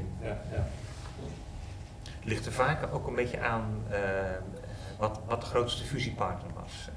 Waar het grootste deel ligt, daar gaat dan, soms blijft het, zeg maar het verzuilde deel bij de ene organisatie en gaat de gefuseerde deel, dat gaat mee met de ander. Het logische zijn allemaal bij elkaar te voegen, maar dat zie je toch niet zo heel snel gebeuren. Zo gaat het ook goed, hè Fred? Ja. Nou ja, we zijn klein. Precies. Ja, je spreekt over een paar mensen natuurlijk die het doen. Wat we doen. Er zijn geen ISG of 900 van het Rijks, zoals vanochtend hoorden. Dat zijn natuurlijk een zorgwekkende aantal als je maar 20 mensen in je afdeling hebt. Maar sommige mensen is dat meer dan het instituut zelf. Dus. Ja, het zou interessant geweest zijn om van het ISG te horen dat zij bepaalde dingen aanvliegen. Zijn er spijtig genoeg vandaag niet bij. Het zijn allemaal betrekkelijk kleine partijen, dat zorgt ook voor heel veel... En Kabel natuurlijk ook, die kan er ook veel meer. Ja, en dat zorgt voor heel veel bottlenecks, want zeker als het over digitalisering gaat, de hoeveelheid aan materiaal is het schade groter dan wat je vroeger had. Vroeger correspondentie was in zekere zin nog behapbaar en werd dan vaak nog wel gefilterd uit een archief, maar tegenwoordig hoeveel e-mails stuur je op een dag, zoveel brieven stuurde je vroeger niet. Dus alleen al de schaalvergroting is daar een enorme uitdaging. Een van de dingen die ik mij wel afvroeg, de verzuiling inderdaad, we zijn uit die periode. Wat je wel ziet, is dat bij de doelgroepen waaruit dat vroeger de instanties, deze archiefinstanties ontstaan zijn, die zijn eigenlijk heel erg versnipperd. Er is eigenlijk een mozaïek geworden van verschillende doelgroepen. En misschien dat daar digitalisering wel voor een oplossing zorgt, omdat je veel meer maatwerk kan leveren voor de diverse doelgroepen die er zijn. Je hoeft niet altijd hele grote evenementen te organiseren om toch specifieke doelgroepen te kunnen bedienen. Hoe kijken jullie ten opzichte tegenover de mogelijkheden van digitalisering? Dus niet alleen het verhaal van wat zijn nu de uitdagingen, maar welke mogelijkheden biedt het? Ja, die zijn nee. Nou ja, waar begin je dan inderdaad? Ja, we hebben het nu vooral over nieuwe archieven, of archieven die al digitaal van zichzelf zijn, born digital. Maar je kunt ook, en dat is de lijn waar wij op dit moment vooral mee aan het struggelen zijn, om wat je hebt te digitaliseren. Het zij de stukken zelf voor een deel, maar welke dan, en et cetera. Maar ook de collectiebeheersystemen, om de manier waarop we de zaken registreren, om dat digitaal beschikbaar te maken als in de vorm van linkdata. Dat is dan de oplossing van de toekomst. Tenminste, Dat denken we op dit moment. Dat weet je nooit hoe dat gaat, want de digitale trein is er een van eeuwigdurende verandering. Je weet eigenlijk nooit waar je precies naartoe werkt, want tegen de tijd dat je ergens begint is die trein dan weer een stukje verder. Nou, iedereen kent dat. Dus het is vooral daar dat we nu even zoeken om een goede gefundeerde start te maken, of doorstart, om de digitale infrastructuur van onszelf vooral op orde te hebben, om ook dan die Born Digital archieven op een goede manier op te vangen. Maar daarin zie je wel dat wij als particulier archief toch wel weer misschien een achterstand hebben, althans sommigen van ons. Ik denk dat AMSAP is mijlen verder. Ja, hij heeft het goed gedaan. Ja, nee, ten opzichte van de overheidssector. Maar daar moeten misschien de vertegenwoordigers van de overheidsarchieven kunnen daar ook wel iets over zeggen. Waar ik trouwens sowieso wel benieuwd naar ben, maar dat hoeft niet meteen, dat kan ook als anderen hierop geantwoord hebben, is hoe jullie vertegenwoordigers, ik zie er een paar van de overheidsarchieven, hoe jullie tegen de verwerving en alles wat daarmee samenhangt van particuliere archieven aankijken. Want we doen nu net alsof er een scheiding is, maar die is er natuurlijk niet, want de overheidsarchieven hebben ook heel veel particulier materiaal. In Limburg is er dan een SACL, waar mensen sneller terechtkomen. In andere provincies is dat niet. Hoe gaat dat dan in zijn werk? Maar dat is misschien even, voorzitter, ik pak weer jouw rol. Maar ik zie dat kan uitspreken. Ik zie Jacques meteen knikken. De gemeente had gevraagd voor Londen weer uit te gaan om geen archieven of particuliere archieven te gebruiken. Dat is een van onze belangrijke taken. De archieven zijn de afspiegeling van de samenleving. Dus wij activeren archief of particuliere archieven. En we doen die ook, dat is dat digitaliseringsverhaal, maar we doen nog vooral overheidsarchieven. Maar ook nu ben ik bezig met een aantal die volgde bijvoorbeeld, die volgde collecties, maar misschien volgend jaar ook iets, de architecten heel verkuipt, dus een mond, er wordt eigenlijk een boek op uit. Daar overweeg ik wel om dat te doen. Kijk, want uit het verleden hebben we natuurlijk alle genealogische bestanden, burgerbestand doorgekomen, graven op de hele actes zijn we mee bezig, kadastrale kaarten. Als dat heel breed met familiegeschiedenis te maken heeft, dat hebben we bijna allemaal al digitaal. Dus daar hebben wij wel een voorsprong in. Dus daar zijn we heel driftig mee bezig. Ja.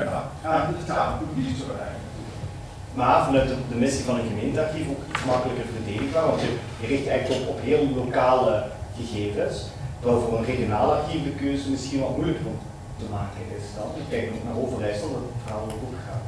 Ja, dit is het bij de collectie Overijssel, provinciale archieforganisatie Overijssel.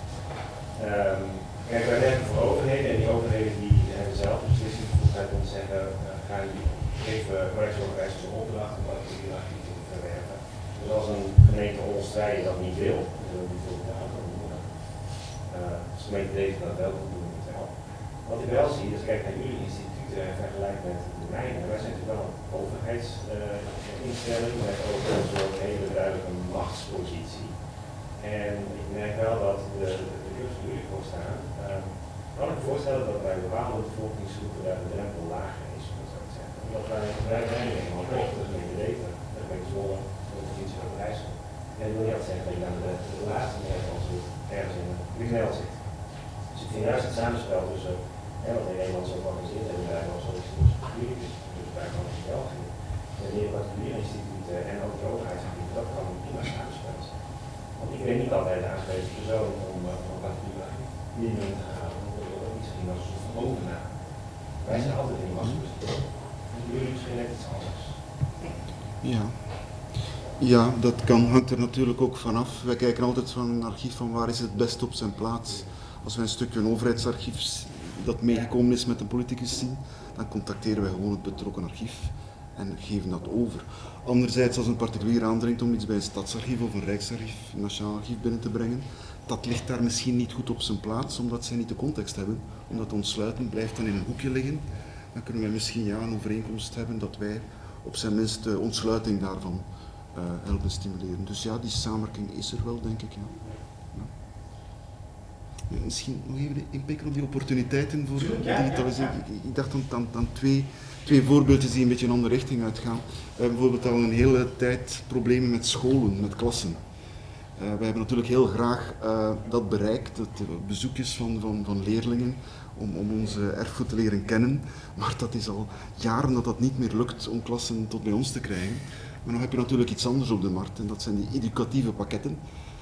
Dus dat is wel iets waar we proberen in te investeren. Dat komt erop neer dat je een soort van website maakt waar je een soort van game-achtig ding in verwerkt. Zodat mensen een digitaal stuk kunnen opzoeken en dan allerlei formuliertjes kunnen invullen en dan een level verder geraken en dan op het einde een prijs bereiken. En dat kun je dan klasgewijs doen. Je lacht, maar dat bestaat, dat is een hele markt, educatieve pakketten. Dus we zijn dan toch wel een aantal van die zaken aan het ontwikkelen. En dat werkt wel. Hè. We stappen dan echt naar scholen om dat voor te stellen aan de leraars. Die zijn enthousiast en beginnen dat mee te nemen. Dus op die manier krijg je van die digitalisering toch wel een opportuniteit om iets weer op te pikken dat je al een tijdje kwijt was. Die contacten met de klassen. En een tweede voorbeeldje, heel kort dan, is ook van bepaalde gemeenschappen waar je soms inderdaad, je zei het al, die zich niet willen hun stem verheffen. Ja, wat doe je daarmee? Soms komen er trends voorbij waar je eventjes op de trein wil springen, omdat dat toch wel mogelijkheden biedt. En dan heb je zoiets dat ze digital stories heten. En dat blijkt een trend dat mensen in hun buurt zelf met de videocamera rondgaan en met hulp van erfgoedprofessionelen hun eigen filmpjes maken om hun eigen verhaal en hun eigen narratief en erfgoed naar buiten te brengen. Ja, dan kun je natuurlijk expertise en begeleiding aanbieden als erfgoedcentrum en een aantal groepen aanspreken die je anders niet zou kunnen aanspreken. Op mensen die bijvoorbeeld criminaliteit al zijn terechtgekomen, jeugddelinquentie of zo. Groepen die je anders zou kwijt zijn, maar ja, het is een trend, het is een mode, misschien is de grill over 5 jaar weer voorbij, maar je gebruikt het dan toch even om toch ook weer proberen je werking. Dus 2 voorbeeldjes van opportuniteiten van digitalisering. Ja, ik heb ook nog wel, als je het over opportuniteiten hebt, denk ik er ook nog aan, we hebben toch wel ook intern even over gediscussieerd, een jaar of 2 geleden, als archieven niet fysiek, als de stukken niet echt bij ons worden ondergebracht, maar de vraag is om die al te digitaliseren, wat we daar gaan mee doen. Er was oorspronkelijk het idee van als we de stukken niet hebben, digitaliseren we niet. Maar er zijn een aantal mooie kansen opgedoken, waarvan dat we wisten van, waarschijnlijk zullen op termijn die stukken er wel komen, maar termijn, dat kan 20 of 30 jaar nog zijn. En we beginnen dat toch te digitaliseren, ook daar weer de afweging kosten-baten. Hoeveel tijd steken we erin? En dan hebben we een tussenoplossing gevonden. Kijk, wij digitaliseren die zaken, maar alleen als we ook toestemming hebben om die meteen voor het publiek te gaan delen online. Zodanig dat ze meteen ook beschikbaar zijn. Dan ga je een beetje voor het stuk die discussie uit de weg. Natuurlijk, archivarissen die kunnen daar toch wel heel hard over vallen. We hebben daar echt wel hard over nagedacht. Maar in dit geval ging het om 150 jaar archief van de Schermerschilde uit Gent, die een heel rijke traditie heeft met heel mooie materialen. En dan digitaliseren we beetje bij beetje. Heeft ook die club zelf, kan aan zijn leden laten zien, kijk eens wat we hebben. Want dat zit daar ergens in het Belfort in Gent, anders kan er niemand aan. Dus je kan eigenlijk digitaliseren ook als onderdeel van uw strategie van verwerving gaan gebruiken. En goed, ik zie u ook, dat is uiteindelijk waar je naartoe kunt. Hè. Maar je moet gewoon zien dat je eigen straat niet overbelast natuurlijk. En dat is een beetje de realistische afspraken maken. Als er niks heel dringend is nog van het panel, dan wil ik de ruimte geven aan de eerste die hopelijk laatste hand. Dan ga je nog 1 vraag stellen, jongens. Het zit namelijk zo, we vieren vandaag ook ons 25-jarig jubileum, dus meteen hierna moeten die waar ik en een aantal van de collega's in de zaal te gaan bepakken. En iedereen is welkom, nogmaals. Ja, iedereen is zeker welkom, het is gewoon hierboven dat het plaatsvindt. Ik ga het sprekersstoel aan jou deel doen. Dank u, Joris.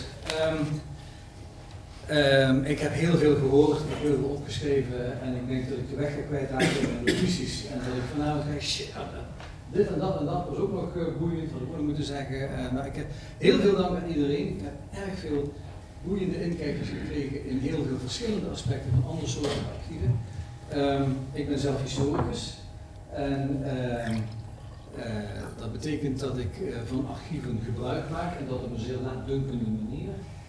Want dat is nu gesproken zijn archieven uitgebouwd als de prealabele informatie en documentatie wanneer de historicus aan het werk gaat. En tot voor kort was het zo dat wij gebruik maakten van archieven en we werkten naar publicaties toe. En in die pijpleiding waren het begin en het eind geen zuiver wetenschappelijk onderzoek. Dus als wij van ZWO of NWO subsidie kregen, dan mocht die subsidie niet gebruikt worden voor bronnenontsluiting en die mocht niet gebruikt worden voor publicatiesubsidie. Alles wat daartussenin zat, dat was het echte handwerk van de historicus. En dat is dus een erg stiefmoederlijke benadering van de archieven. En ik ben dus nu echt op een learning curve. Dat betekent dat ik een aantal open deuren ga intrappen die voor de vaklieden al snee koek zijn. Maar wat ik wel vaststel is dat ondertussen ook een draai aan de gang is, namelijk dat de archieven niet alleen informatie en documentatie zijn voor historisch onderzoek, maar dat ze ook rechtstreeks gaan spreken naar de samenleving. Dat is de titel van deze ronde tafel. En dat wij historici helemaal niet nodig hebben. De archivarissen maken vaak zelf historisch onderlegd, hebben geschiedenis gestudeerd. Dus die scheiding is er sowieso niet zo krachtig. Maar men werkt via de acquisitie, via tentoonstellingen, via publieksgerichte acties. Is men een speler geworden die het publiek bedient. Publieksgeschiedenis is niet alleen meer een soort popularisering of een vulgarisering wat de historicus doet, maar is ook een outreach van wat archieven doen. En dat betekent dat wat zich in de archieven bevindt niet alleen informatie en documentatie is, maar ook erfgoed. En dat is een andere status en daar kan een heel andere dynamiek een rol spelen. En ik vind dat buitengewoon spannend hoe dat gebeurt. Daarbij heb ik dus een beetje beter begrip gekregen van de rol. Je begint bij de alledaagse praktijk, van wat er gewoon gebeurt. Ik zou eigenlijk wel eens een archief willen aanleggen van alle spam-e-mails die verzonden worden. Ik denk dat historici over 200 jaar een enorme blik krijgen op de samenleving van de 2020 jaren als we alle spam zouden doen. Dat doen we natuurlijk niet. Hè? Dus in feite, de samenleving zelf is het archief, maar er wordt heel veel voortdurend vernietigd. En de echte geïnstitutionaliseerde archieven bundelen, verduurzamen en ontsluiten wat er in de samenleving anders zou gaan verdampen. En helpen dus bij een soort transmutatie, zo je het ware, of een transsubstantiatie van de alledaagse praktijk naar erfgoed. Dat deed mij denken aan een definitie van Peter Burke van wat de geschiedenis is gaan doen in de 19e eeuw. Hij schreef: History has become the archive-based study of changes imposed from above. En dat geldt natuurlijk wel voor de politieke geschiedenis die de geschiedenis van de natiestaten, de overheden, beschrijft. En met Ranke is natuurlijk dat terug naar de bronnen en het gebruik van de archieven belangrijk geworden. Dus dat archive-based houden we vast. Maar changes, wat hier vastgelegd wordt, zijn praktijken, zijn ervaringen, zijn gewaarwordingen. Het zijn niet noodzakelijk de saillante kantelpunten die de historicus in kaart wil brengen. Het zijn veel meer de lange termijns praktijken die vastgelegd worden. En het is niet alleen imposed from above, het kan ook op grassroots level from below gebeuren, dat heb ik meegekregen. En het is heel vaak vanuit de privé-ervaring of vanuit het middenveld, de intermediaire structuren zoals dat in Vlaanderen heet. Dat zijn de bedrijven, bewegingen, noem maar op. Ik wil als mijn voornaamste conclusie even vooraf weggeven. Dat is voor de historicus die Peter Burke's hartekreet heeft gehoord. Want Burke als een cultuurhistoricus vond dat een vreselijke ontwikkeling. Die archive-based study of changes imposed from above. Hij deed heel andere dingen. Dit is één grote correctie op wat we methodologisch nationalisme noemen. Methodologisch nationalisme is dat de historicus kijkt naar de ontwikkelingen die zich in een land voordoen. Daarbij het land als een natuurlijk gegeven beschouwt. Alles wat grensoverschrijdend is of binnen het land gedifferentieerd, wordt dan een beetje naar de tweede rang geduwd. Bovendien wordt naar de oorzaken van deze zaken in hetzelfde land gekeken. Dat die oorzaken groter zouden kunnen zijn, veel over de grens komen, misschien niet nationaal-statelijk zijn, dat wordt dan ook uitgefilterd. Dat methodologisch nationalisme heeft er alles mee te maken dat archiefvorming in de laatste 2 eeuwen van staatswegen is gebeurd. En dat betekent als je door het Limburgse regionale geschiedenis bestudeert, dan loop je er constant tegenaan dat je naar Mechelen, Brussel moet, of je moet naar Keulen, naar Rijnland toe, of naar Luxemburg. Dat is ontzaglijk genoeg. Als je gewoon in Holland Hollandse geschiedenis doet, dan heb je het archief in Den Haag en dan weet je gewoon hoe het werkt. Dus, en dan merk je dus hoe methodologisch nationalisme werkt. Dat heeft te maken met de statelijke vorming van archieven. En daarbij vind ik dus het feit dat er niet-statelijke archieven zijn een ongelooflijk belangrijk correctief op dat methodologisch nationalisme. Dat er bijvoorbeeld religieuze gezintes zijn, of activisme, reizende activisten, of grensoverschrijdende bedrijven, Sabena, nou, ik lik mijn vingers af, ik denk aan een Sibena-archief. Dus dat is de grote waarde, denk ik, van de niet-overheidsarchieven. Dus dat ze het monopolie van de nationaal-statelijkheid op de categorie van wie zijn wij, doorbreken. Wij zijn niet alleen. We kunnen niet alleen zeggen, protestants of katholiek, we zijn per slot van rekening allemaal Nederlanders. En dan is Nederlander altijd de transcendente categorie die alles omvat. Nou, dat was een beetje het uitgangspunt. Er lopen intersectionele, subsidiaire, andere transnationale zaken doorheen. En dit soort archieven is beter geschikt om dat vast te houden. Het COC-archief in het LGOG, in het SACL is een mooi voorbeeld daarvan. Goed, dat was, om nog even een kleine uitweiding te maken op weg naar die conclusie. Even een klein puntje. Het archief wordt niet geholpen daarbij door MySflexis. Dat is niet gebruikersvriendelijk. Ik heb als historicus meenemen. Ik denk dat archieven.nl een geweldige werk heeft verricht met het inrichten van een goede gebruikersvriendelijke zoekinterface om bij die bestanden te komen. Maar als je publieksgericht wil werken, dit is dus heel goed voor archivarissen die hun archieven willen beschermen tegen gebruikers die hun handen hebben. Want dat is natuurlijk wat een archivaris wil doen. Maar het is dat zou dus in de digitale wereld denk ik dat er veel te halen valt met een meer gebruiksvriendelijke digitalisering. Archieven.nl is een goed begin, maar dat niet ten aangesproken. Het intermediaire veld. Dit soort archieven heeft een enorme allure. We hebben zelfs het woord emotie gehoord. Dus mensen zijn emotioneel betrokken geraakt bij het herkennen van hun niet-nationale identiteit in een groter geheel. We hebben dat gemerkt met de mijnwerkers. Ik zie dat ook een beetje als een trend weg van de historische narrativiteit. Historici vertellen verhalen. Wat die mijnwerkers bij hun personeelskaarten tegenkomen. Of mensen die hun eigen achtergronden archivarisch geboekstaafd zien. Dat is vaak niet een verhaal, maar een object. Een item in een archief. Het zijn ook heel vaak realia. Het zijn niet alleen geschreven teksten.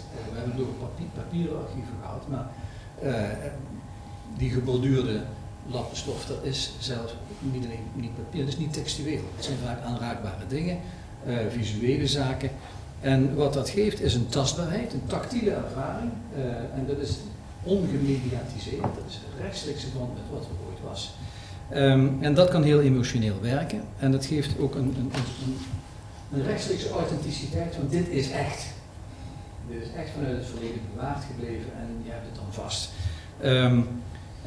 Ik denk dat dat een enorme kracht is voor de publiekswerkzaamheid van archieven, dat ze die ervaring kunnen geven. Ik heb daar een beetje met het SSCL naar gekeken toen wij een project over Limburgse vaandelcultuur hebben gedaan. We hadden er een aantal in huis, veel van standsorganisaties en van mijnwerkersvakbonden. En dankzij Doortje Lucas liep ik daar tegenaan. Ik zei, het is een fantastische dingen. Ook wel borduurwerk trouwens. En we zijn ook gaan kijken wie heeft dat geborduurd. Waar alle nonnencongregaties. En dan zie je ook een heel boeiende productiestructuur op kan komen. Waar bestellen die schutterijen en die harmonieën? Die gaan naar de nonnen van Sittard of naar de nonnen van de Betanië in Venlo. We hadden een behoorlijk aantal. Een aantal andere zaten in musea. Hier zie je ook dat archief en museum elkaar beginnen te overlappen als het om niet-textuele bronnen gaat. Dat gaf een mooie start. En toen zijn we een crowdsourcing actie gaan doen. We hebben op internet gezet alle gepensioneerde onderwijzers die secretaris zijn van de dorpsvereniging gevraagd van Zet ook uw vaandel in onze digitale galerij. Er zijn er nu 1000. U kunt naar limburgsevaandels.nl gaan. En je krijgt opeens, en dan zie je dus ook dat bij de acquisitie, met name als het digitaal kan en mensen hoeven het fysieke object niet af te staan, dat je een beroep kunt doen op de enorme rechtstreekse behoefte aan authenticiteit en die behoefte aan een soort retrospectieve inbedding van wat jouw particuliere, niet-burgerlijke identiteit is. Wij maakten een deel uit van geschiedenis. Dat is een heel belangrijke validatie van je. Trouwens, en de leukste vaandels die ik tegenkom, en nu even zeggen, een van de topstukken was een protestantse mijnwerkersharmonie, de Harpe Davids, een van de mooiste vaandels. Die bijvangsten zijn eigenlijk het zout in de pan. We kwamen ook vaandels tegen van Sloveense en Poolse mijnwerkersorganisaties. Het besef dat was een transnationale organisatie. En die mensen, en dat is dan nog een kleine boodschap die u allemaal al lang weet, maar die mij erg inspireerde. Het leuke en het gebruik van het archief, dat de gebruikers er naar de hand aan ontlenen, zal zelden of nooit samenvallen met de intenties van degene die het archief vormen. Ik geef u op een briefje dat degene, mensen die het Sabena-archief gaan doorzoeken, op zoek zijn naar werkgelegenheid onder vrouwen of ecologisch bewustzijn bij brandstoffen. Allemaal vraagstukken waar Sabena niet van wakker lag, maar die nu naar de hand relevant geworden voor de archiefgebruikers. Dus hier past met name voor de mensen die taggen en zaken klaarzetten, is dat een punt van overweging. De betekenis van archieven, de geschiedenis van het eigen instituut, dat is volstrekt onvoorspelbaar. MVV op de loonlijst van de NSI, ik vond dat een heel treffend voorbeeld dat je aanhaalde. Ik zou nog lang door kunnen gaan. Het grote verschil tussen met de overheidsarchieven is natuurlijk ook financiering. De langlopendheid. De staat is een heel langlopend instituut en kan archieven over honderden jaren bijhouden. Dat is ook wat ze waardevol maakt. Dat is gebeurd. Maar hoe is dat met archieven die een vorm hebben van een VZW, van een stichting, die van jaar tot jaar moeten kijken of ze leden of de loonlijst kunnen houden. Dus dat is een ander punt, de financiering van een en ander. En ik denk dat het is toch wel een beetje moeilijk om dat voortdurend via publieksvriendelijke acties, via marktwerking te proberen het geld te verdienen. Ik zou dus eigenlijk zeggen, er is eigenlijk nood aan een soort bundeling van niet-overheidsarchieven om een officiële status te krijgen en ook wat dichter bij de trog van de overheidsfinanciering die van dit allemaal privé. Gewoon bij Vlaanderen gaan, daar hebben ze het al. Ja, nou, ik heb een beetje ervaring met ADVN, dus dat is een beetje een beladen kleurarchief. Nou, niet echt een kleurarchief, maar die doen Vlaams nationalisme. En dat is een VZW en ik heb gezien hoe die moeten kijken naar hun ten dele overheidsfinanciering, maar met veel voorwaarden en ten dele dan toch ook andere zaken. Oké, gaan we, dat is voor bij de borrel kunnen. Het belangrijkste blijf ik vinden dat voor de niet-statelijke identiteiten in de samenleving een soort retroactieve erkenning en opname in het collectieve geheugen, zoals van een enorm belangrijk iets is. Mensen die als mijnwerker zien dat de verhalen die ze van opa hoorden vastgelegd zijn in een officieel archief. Kleine christelijke gezintes die een beetje aan toch niet, die een beetje het moeilijk hebben in de samenleving om hier een plek te vinden, dat ze dan toch opgenomen worden in iets dat wij heet, in de eerste persoon meervoud. Dat is enorm belangrijk. En dan komen we op die andere definitie van geschiedenis uit, niet die van Pieter Burke, maar van Johan Huizinga. Dit is de geestelijke manier waarop een beschaving zich rekenschap geeft van haar verleden. En als correctief op het mythologisch nationalisme vind ik het buitengewoon inspirerend. Dus nog vele jaren en succes ermee.